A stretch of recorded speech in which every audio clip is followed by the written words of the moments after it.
Gallic War, Book 1, Chapter 3. Having been influenced by these things, and having been moved by the authority of Orgetorix, they decided to acquire those things which pertained to departure or to setting out. They decided to buy up as greatest number of possible of beasts of burden and carts. They decided to make as many sowings or as many crops as possible so that a supply of grain would be on hand on the journey, and they decided to strengthen peace and friendship with their neighboring states. They determined that a space of 2 years was enough for them for the completion of these things. They established on the third year their departure by law. Orgetorix was chosen for the completion of these things.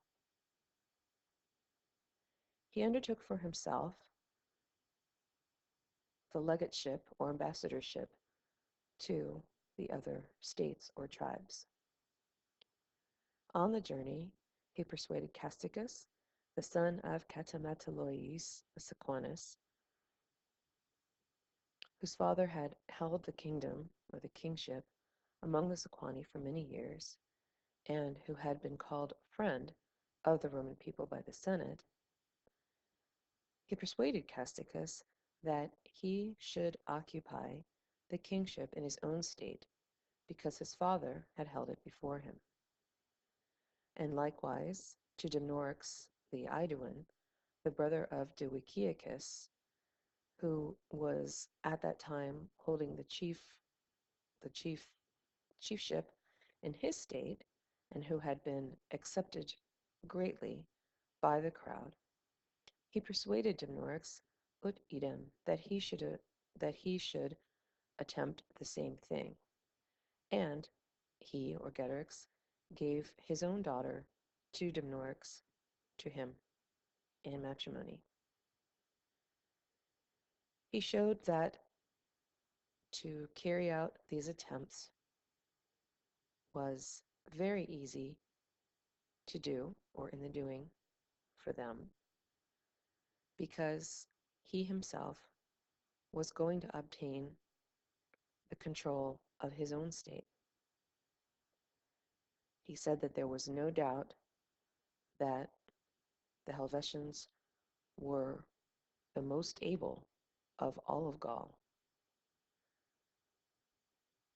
And he established or promised that he would gain the kingship for them, for Dumnorix and Casticus, with his own troops and with his own army. Moved by this speech, they exchanged between them faith and an oath, and with their kingdom having been occupied by these three most powerful and strong people, they hoped that they would be able to take control of all of Gaul.